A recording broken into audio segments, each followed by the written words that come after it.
Hello everyone, we are almost down to our second to the last topic of our final coverage. So our topic for this day is all about coronavirus. Coronaviruses are a large group of viruses that cause diseases in animals and humans. They often circulate among camels, cats, and bats and can sometimes evolve and infect people. In humans, the virus can cause mild respiratory infections like the common cold but can lead to serious illnesses like pneumonia. Coronaviruses are named for the crown-like spikes on their surface. Human coronaviruses were first identified way back in the mid 1960s and they are closely monitored by public health officials. As for the learning outcomes of this topic, so we are going to discuss the classification structure of the virus, pathogenesis, clinical manifestation and complications, laboratory diagnosis and identification, treatment, prevention, and control.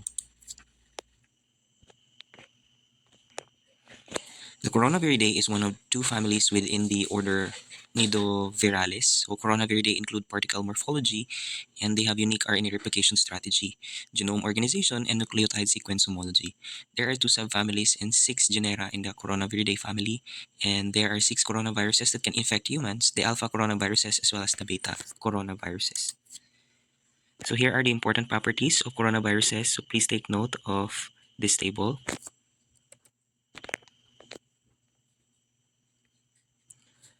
So let's tackle first the MERS-CoV or the Middle East Respiratory Syndrome. It was first reported in 2012 in Saudi Arabia and spread to more than 25 other countries.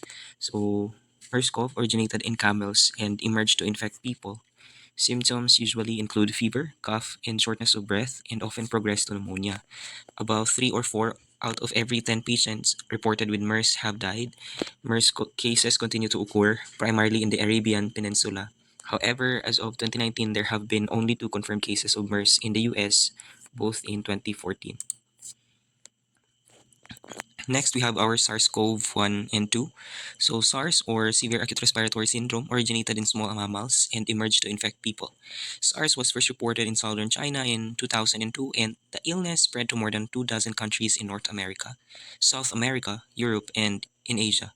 Symptoms include fever, chills, and body aches and may progress to pneumonia. Infection with the SARS virus causes acute respiratory distress or the so-called severe breathing difficulty with a mortality rate of about 10%. So the illness spread to more than 2 dozen countries in North America, South America, Europe, and in Asia before the SARS global outbreak of 2003 was contained. Now let's proceed to the epidemiology of coronavirus. So the emergence of infectious diseases since centuries threatens the existence of life and can be devastating unless appropriate measures and necessary initiatives are not taken to control the outbreaks. As for the SARS-CoV, it was discovered way back November 2002 in Guangdong province in China. And then there are a lot of cluster of cases for 29 countries. And then there are 8,098 patients recorded to be infected with SARS-CoV and 774 recorded deaths. So the mortality rate is 9.56%, and global public health alert on March 13, 2003 was announced. So as for the MERS-CoV, it was formerly known as the Novel Human Coronavirus Erasmus Medical Center, or the HCoV-EMC. So it was first discovered in Jeddah, Saudi Arabia in 2012. There are 2,279 confirmed cases and 806 recorded deaths. Mortality rate is 35.37% and 1,901 confirmed cases. So mortality rate from Saudi Arabia is 38.51%, which is equivalent to 732 deaths. Next is the SARS-CoV-2. So it was first discovered, or it originated in the seafood market in Wuhan City, which is located at the Hubei province in China. So it was dated way back December 2019. So that's why SARS-CoV-2 is formerly known as the 2019 novel coronavirus or the 2019 nCoV. And then COVID-19 in February 11, 2020. So it was declared by Public Health Emergency of International Concern way back January 30, 2020. Then the pandemic started, and then 216 countries and territories were affected, infecting 62,195,274 people. And it caused 1,453,355 deaths worldwide and counting as of this moment. Now let's proceed to the pathogenesis of the virus. So the origin of our coronavirus started from animals. So it is a zoonotic infection that came from bats and from other mammals or animals. As for the mechanism, so the upper respiratory tract and nasal passages are infected, and then specifically the nasal epithelial cells, so in which the concentration of the coronavirus is at its peak. So exotic mammals in China's live animals market were the palm civets. So the mutation of these viruses caused greater than 80% of the SARS infection way back in 2003. So the live animal markets for food and traditional medicines, and then humans living close to animals such as pigs, bats, and domestic fowl. For the MERS-CoV of 2012, seropositivity in animals such as camels or bats. Close contact with the animals led to person-to-person transmission. As for the antigenic structure, so and the virulence structure of the viruses, of the coronavirus rather, so we have our spike protein, N protein, M glycoprotein, E protein, and the HE glycoprotein. For the clinical manifestations, most people get infected with human strains of coronaviruses at some point in their lives. So these illnesses usually last for a short amount of time, and symptoms may include fever, cough, headache, runny nose, and as well as sore throat. So person-to-person transmission or through close person-to-person contact. So experts believe that the virus which causes COVID-19 or other coronavirus uh, disease or infection spreads mainly from person to person. There are several ways in which this can happen. So first is via the droplets or aerosols. So this is the most common transmission. When an infected person coughs, sneezes, or talks, droplets or tiny particles called the aerosols carry the virus into the air from their nose or mouth. Anyone who is within 6 feet of that person can breathe the virus into their lungs. And then next is airborne transmission. So research shows that the virus can live in the air for up to 3 hours. So it can get into your lungs if someone who has it breathes out and you breathe in that air. Experts are divided on how often the virus spreads through the airborne route and how much it contributes to the pandemic. So lastly is the surface transmission. So a less common method is when you touch surfaces that someone who has the virus has coughed or sneezed on it. You may touch a countertop or a doorknob that's contaminated and then touch your nose, mouth, or eyes. The virus can live on surfaces like plastic and stainless steel for 2 to 3 days. In order to stop it, clean and disinfect all counters, knobs, and other surfaces you and your family touch several times a day. For the incubation period, on average, symptoms showed up in the newly infected person about 5.6 days after contact. Rarely, symptoms appeared as soon as 2 days after exposure. So, most people with symptoms had them by day 12 for our SARS-CoV-2, and most of the other ill people were sick by day 14. So, in rare cases, symptoms can show up after 14 days. But as for SARS-CoV, the symptoms or the incubation period will uh, show 2 to 7 days, and then the longest is the same with SARS-CoV-2, 14 days, while MERS-CoV, the incubation period is only 5 days, but it can last also for up to 14 days.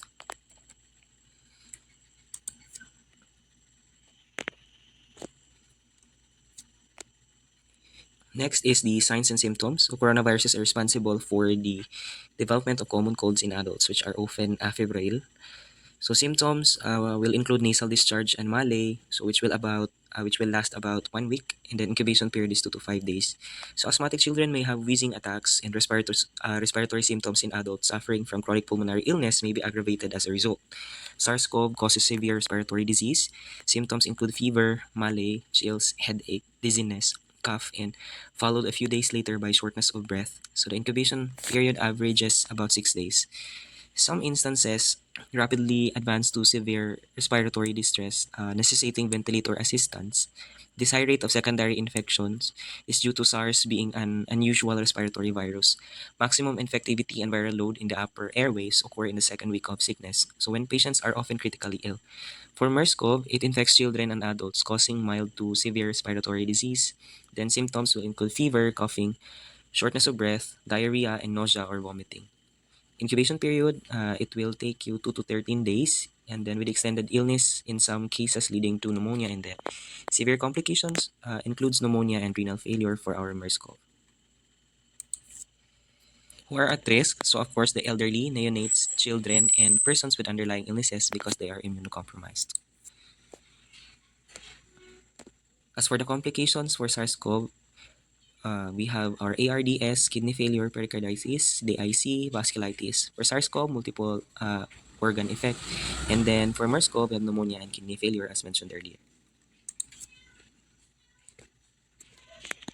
For the laboratory diagnosis and infection, so the specimen type are the following. So all of this can be used to diagnose and identify the presence of our coronavirus inside our body.